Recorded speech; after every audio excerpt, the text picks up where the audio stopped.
When was the last time you probably had a conversation with your friend, or probably through a mutual friend, or probably a stranger on the street? You probably said to yourself, "Well, he should have gone to Manchester United, or he should have gone to Real Madrid. He could have won the title. He could have also won the Champions League."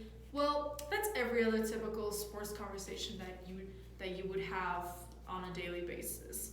I'm sure most of us had a conversation, especially who are the players, fans, analyzing the owners. How often we probably have had maybe a coach or maybe a player or even an owner as well that has made an influence to our life as well. Well, as someone who loves to talk about sports most of the time, I definitely can relate to that all the time. However, I will be talking about to all of you today. It's a British team that I will be talking about. They have been known well. They have been known well for their success and overall. And so my topic will be about today is why Chelsea FC is the best team ever. I will be covering about we will be talking about why Chelsea is the most hated team and how they've been successful than any other British team. How the owner also has been a care for Chelsea FC, and how the players have also made a difference in their career as well. So, why is Chelsea FC the most hated team? Chelsea FC technically has won over three championships, which are the Champions League, the UEFA Super Cup, and also two, not too long ago, the Club World Cup. And yeah, you probably think to yourself, well, they just lost the Carabao against Liverpool. Well, honestly, technically, despite that we may have lost that, we're technically still one of the most hated teams. So Chelsea is actually still considered one of the most hateful teams still, despite, we may have lost a couple of cups in the past, we're still the most hated team.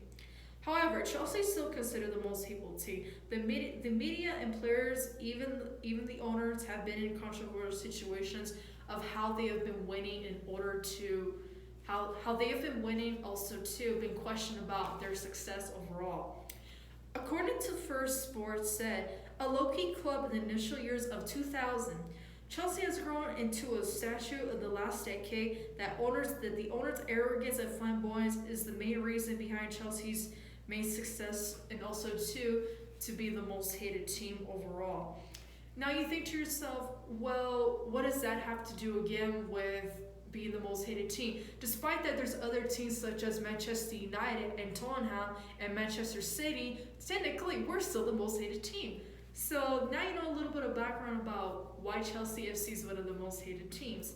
Also too, there has been also controversial issues about how Chelsea FC has spent so much money on certain players that they have been claimed to say that they have not been as successful in their careers overall. Well, according to football transfers, there's a list of players in that Chelsea has bought their way of considering one of the most either too expensive or one of the worst transfers. So you think to yourself, well, how do you know for sure? Because we've seen a couple of players that been able to do well and also to be able to have the money to be able to buy certain players and still be able to do well in Chelsea. So now we learned a little bit how Chelsea FC is the most hated team, and due to having so much money and having an owner that buys the players in order to keep on winning. Next, we will be talking about is how Chelsea FC Roman Abramovich, the owner, has cared truly about the team despite what is happening going on, due to the fact that Roman Abramovich is going through a hard time due to the Ukraine and Russia, and also too being sanctioned by the UK government. It is just a proof that Roman Abramovich is not about the money, and ever since he's joined Chelsea FC and became the owner, he's never cared about the money. For example, according to Chelsea FC's website, Roman Abramovich made a statement and said, "The sale of the club will not be fast-tracked, but will be followed due to process. I will not be asking for any loans to be repaid. This was never been about business or nor the money for me, but about pure passion for the club overall and the fans." So, what does that give to all of you to think like that Roman Abramovich only cares about money?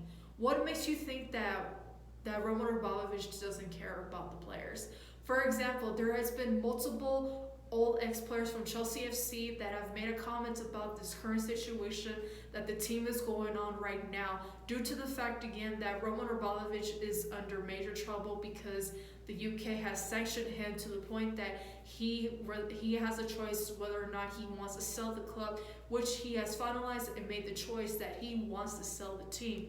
So you have to think to yourself, well, how what makes you think that an owner can't be selfish when it comes to a team?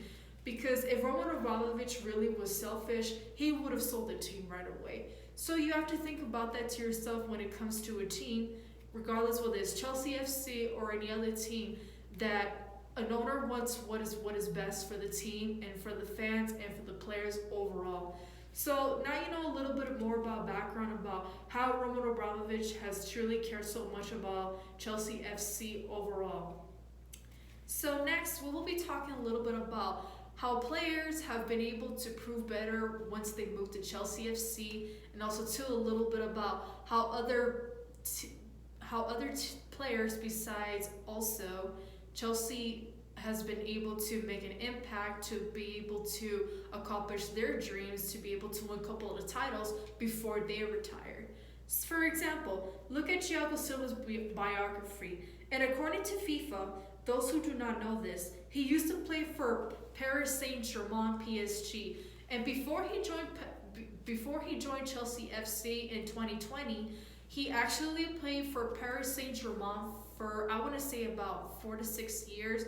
And he actually lost the Champions League final in 2020, and he actually never thought that he was going to be able to win it until later in 2020. He actually got a free transfer from Chelsea FC to be able to come to play with us. And then the year after that, in 2020, that's when we won the Champions League. And it was actually his first Champions League, and also too, this year he also won the Club World Cup. And the Club World Cup was one of those cups that meant a lot to him. So it just proves to you that it doesn't matter whether or not if the fans, if the player is really going to, guaranteed to, be able to play or being able to win a couple of titles before they retire. So it just shows not all players at Chelsea FC are guaranteed to win, but Chelsea FC is one of the teams that can be considered good if a player wants to win. So we have learned about how players have been transferred to Chelsea FC before and left, and how few players have been able to win and play better at Chelsea.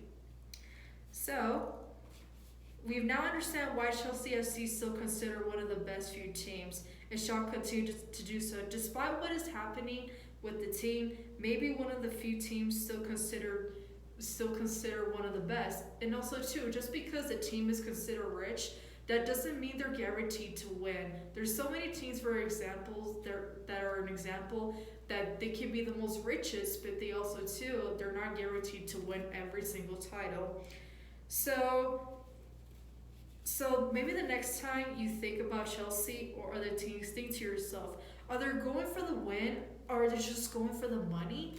Or do the players really, really want to win in order to, win a couple of titles before they actually be able to retire?